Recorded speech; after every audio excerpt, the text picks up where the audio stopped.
2020 has been a very difficult year, and it looks like there's more to come.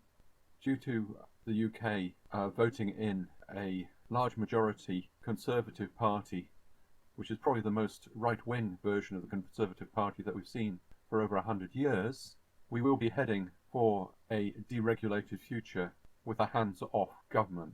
Despite what they've been saying about building back better, they are essentially aiming to take us back to the situation that we had certainly before the establishment of the NHS and the welfare state, and probably much further back than that, perhaps even back before the start of the 19th century. The main source of concern for us normal people who can't afford to support ourselves as far as healthcare is concerned, and possibly don't have any cover apart from minimal savings if we actually go out of work, that kind of thing, is that the main aim of the Conservatives in the long run is to remove the welfare state, which may not be so bad if it weren't that they haven't put anything in to prepare us for what would happen after that. The truth is that if you remove the support structure that is existent in our society at the moment and do not prepare the society to handle that removal, you are setting up the nation for an absolute disaster. Whatever one thinks of the welfare state, of the NHS, of the whole structure that was put in place after the Second World War, that structure has been performing a very important task, a very important role as far as our society is concerned. And because it has been doing so, anything that was in place beforehand has been removed. Before the establishment of the welfare state, we took care of each other in other ways. We had friendly societies, we had cooperatives, we had unions, and we had guilds. We had charitable means of taking care of the older members of our society.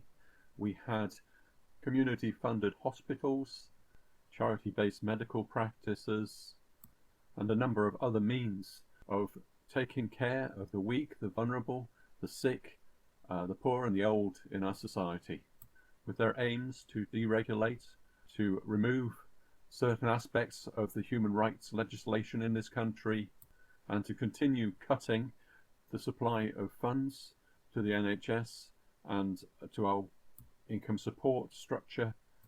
The Conservatives are on the verge of creating a world where our very poor and our very sick and our very vulnerable are going to be in an awful, fragile situation, and we need to know how to address that. The simple answer is that we absolutely organise.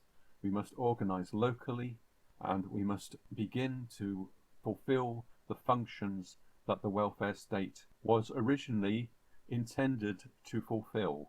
The Conservatives are also very clearly intending to be hands-off as far as government is concerned. Their general approach appears to be to aim towards being a minimalist government that does not involve itself in the minutiae of local government, while at the same time not making much investment into local areas. It would seem the best way to address this issue is to begin to organise at a very local level, with the smallest unit of organisation being less than 200 individuals. This means that organisation can take place in such a way that everybody can have a say in the interests of fairness and meeting all needs. At present, there is obviously a difficulty because people cannot meet in large numbers, and it would seem that the best way to address this problem would be to take meetings online by advertising locally via social media, but also through leafleting and notices and other more physical means of contact, and trying to get people within localities to help those who do not have access to the internet to have access via family members who do have internet access. Using this approach, local decisions could be made at a local level, but more important decisions could be referred upwards to a neighbourhood level, and then further upwards maybe to a parish level and beyond. So you will be aiming to have a tiered system which is hopefully democratic throughout. This would help us to identify specific needs within our local communities, to find out what is required from a very close social level. This may be something as simple as having to find a way to provide supervised entertainment for local children to keep them off the streets, identifying local health needs and coming up with a solution for those, perhaps even employing a local midwife or a local district nurse, providing help and support for local families who are struggling in any way, helping local people to find jobs. Or such projects could be expanded further.